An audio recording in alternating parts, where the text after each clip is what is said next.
नमस्कार, आप देख रहे हैं पुलिस वाला वेब न्यूज और मैं हूं आपके साथ कंचन। कहते हैं कि आज के दौर में कुछ भी हंगामा हो और राजनीतिक दल आगे न आए तो उसे हंगामा या प्रदर्शन नहीं कहा जाता।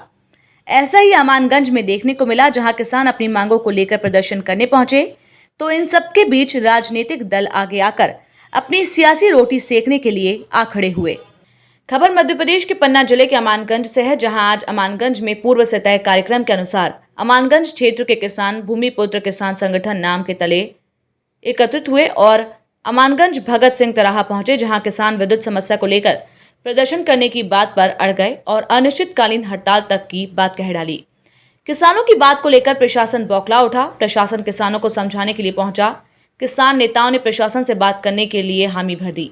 उसके बाद किसान प्रशासन के साथ बैठकर बात करने के लिए अमानगंज रेस्ट हाउस पहुंचे, जहां भाजपा के जिला महामंत्री डॉक्टर राजेश वर्मा, गन्नौर एसडीएम भारती मिश्रा, विद्युत विभाग के एसी एस.के. चावला, अमानगंज तहसीलदार दीपा चतुर्वेदी, कार्यपालन अभियंता आर.के. शर्मा, भाजपा मंडल अध्यक्ष डॉक्टर सौरभ श्रीवास्तव, मंडल महामंत्री प्रदीप अवस्थी व किसान नेता व किसानों के बीच प्रशासन की बैठक शुरू हुई, जहां किसानों ने बिंदुवार बिंदु तरीके से अपनी बात प्रशासन के समक्ष रखी।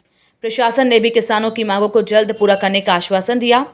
किसानों की मांग थी, क्षेत्र में खराब पड़े विद्युत ट्रांसफार्मर बदले जाने में देरी न की जाए, ताकि किसानों की फसलों को सिंचाई के लिए पानी मिल सके। लो वोल्टेज की समस्या को दुरुस्त किया जाए, जिसको लेकर भारतीय जनता पार्टी के पदाधिकारी व प्रशासन ने 30 नवंबर तक मांगों को पूर्ण करने का आश्वासन दिया। इसी बीच कुछ किसान कटनी तिराहे पर अपने वाहन लेकर फैसले का इंतजार करते रहे। मामले की जानकारी कांग्रेस विधायक शिवदयाल बागरी को लगी तो आनंद फानन में कांग्रेस विधायक अमानगंज कटनी तिराहा पहुंचे और किसानों के साथ खड़े हो गए और उनका हक दिलाए जाने के लिए आवाज बुलंद करने लगे। मगर प्रशासन की समझाइश के बाद कुछ किसान घर वापस लौट गए तो कुछ किसान ने विधायक व कांग्रेस कार्यकर्ताओं के साथ अमानगंज कटनी तिराहे से पैदल मार्च करते हुए विद्युत केंद्र पहुंचे और नारेबाजी करते हुए गन्नौर एसडीएम को विद्युत समस्या को लेकर ज्ञापन सौंपा। इसी बीच कांग्रेस विधायक आक्रामक नजर आए। को आवेदन दिया है जिसमें लो वोल्टेज ट्रांसफार्मर के खराब होने की और ट्रांसफार्मर बदलवाने में पैसों की मांग की, ऐसे ही आरोप लगाए। क्या करेंगे आरोप में? तो मेरा ये कहना है कि जब मैं किसी से बोलता हूँ भैया लिख के दे दो, तो कोई लिख के देने को तैयार नहीं होता। तो थोड़ा सा हमें सहयोग करें, अगर ऐसी कोई शिकायत रहती तो लिख के दें, है ना। और लिख के देने पर हमें भी सहूलियत होगी जांच करने पर। अगर हम ऐसे कार्रवाई करने लगेंगे मौखिक रूप से तो थोड़ा हमें भी अपनी विभागीय दिक्कतें आएंगी। वोल्टेज के लिए तो हमने एक प्रस्ताव 2 बार प्रस्ताव भेज चुके हैं यहाँ से पवई से महिला को अलग करने का। शासन के पास फंड नहीं होने के कारण वो नहीं हो पाया। फिर नोटशीट गई है और माननीय प्रधानमंत्री जी को भी मैं पिछले दौरे में फाइल भी हैंड कर दी कलेक्टर साहब से भी चर्चा की थी।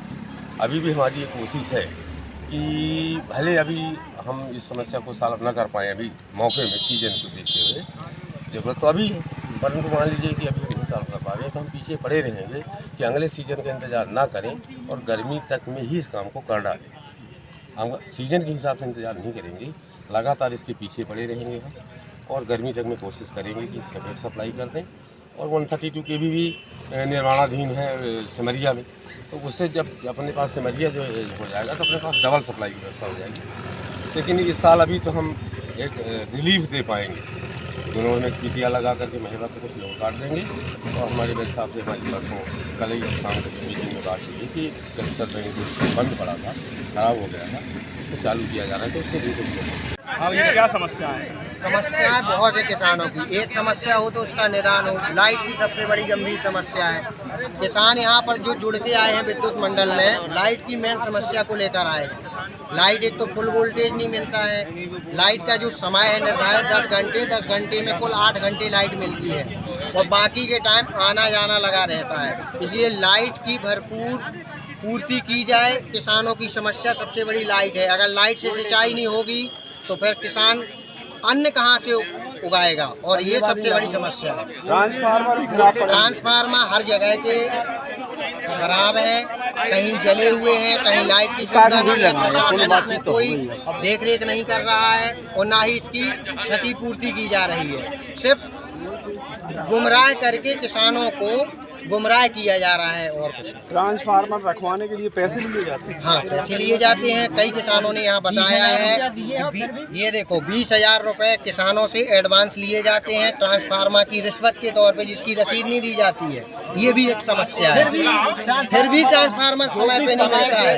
बिजली कनेक्शन अन्य सेवाओं के लिए भी क्या पैसे लिए जाते हैं? हाँ, और अन्य सेवाओं के लिए भी पैसे लिए जाते हैं। ये भी लाइट में रहा था वे भी लेते हैं पैसा कनेक्शन करवाने से लेकर, और जिनका डोरी कनेक्शन नहीं है या कटी है तो उनकी डोरियाँ उठा ले जाते हैं, फिर डोरी लेने आके उनसे पैसा लिए जाते हैं, जिसकी कोई रसीद नहीं मिलती। देखिए, आज की समस्या नहीं है, ये विगत 6 माह से हम देख रहे हैं। क्षेत्र के सैकड़ों ट्रांसफार्मर जले हुए हैं। अब विषय एक है लो वोल्टेज बिजली ना मिल पाना, किंतु इस विषय में कई बिंदु हैं। इतना भीषण भ्रष्टाचार, 100 हाउस पावर का ट्रांसफार्मर, 63 का ट्रांसफार्मर, 35 का ट्रांसफार्मर, इन सब के अलग अलग जो वहाँ पैसे दे के आते हैं और वो यहाँ पब्लिक बताती है। हमने खुद वसूल करवा के भिजवाए, हमने नहीं भिजवाए, हमें बताया। ये जो पर्दे के पीछे ये जो चल रहा है ना, ये भ्रष्टाचार, मेन समस्या ये है।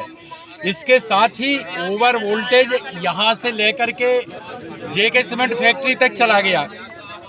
चारों तरफ रख रखाव कुछ है नहीं, और इस तंत्र में लगे हुए कुछ बोल रहा शब्द में कुछ, उन्होंने इतना भ्रष्टाचार फैलाया है कि वो वसूली करते हैं वहाँ जाकर के गांव में, और प्रॉपर कनेक्शन अगर नहीं है तो उसका पूरा खामियाजा जनता को भोगना पड़ रहा, जो ईमानदार करदाता है।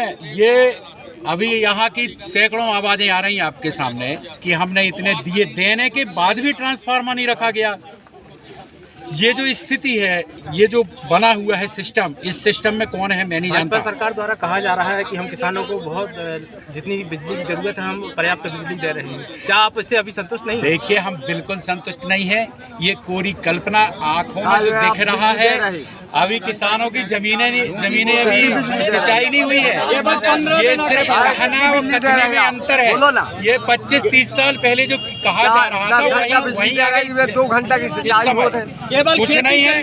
खेती के लिए 3 घंटे लाइट नहीं मिल पा रही, रो रहे किसान। और अब तो ये नवंबर खत्म हो रहा, गेहूं की बुवाई कब होगी? पूरी बुवाई दरी साहब। ये किसानों के बहुत ज्यादा आंसू गिर रहे हैं। अब ये जो विषय है, आज ज्ञापन दिया गया है, ये हम प्रशासन को चेतावनी देना चाहते हैं कि इसको ठीक कर लिया जाए। किसानों की आवाज़ है। जो इन्होंने बताया कि ट्रांसफार्मर संबंधित शिकायत थी, कुछ वोल्टेज प्रॉब्लम संबंधित शिकायत थी, और कुछ भ्रष्टाचार संबंधित शिकायत कर रहे थे। इनकी समस्याओं को सुना गया है और इनको पूरा आश्वासन दिया गया कि हम 30 तारीख पहले जो इनकी सप्लाई संबंधित शिकायत और वोल्टेज संबंधित शिकायत को हम हल करने का पूरा प्रयास करेंगे। ठीक है, ऐसी उम्मीद। सर, ये समस्या लगभग काफी समय से बनी हुई है, लेकिन कई सालों से बनी हुई थी।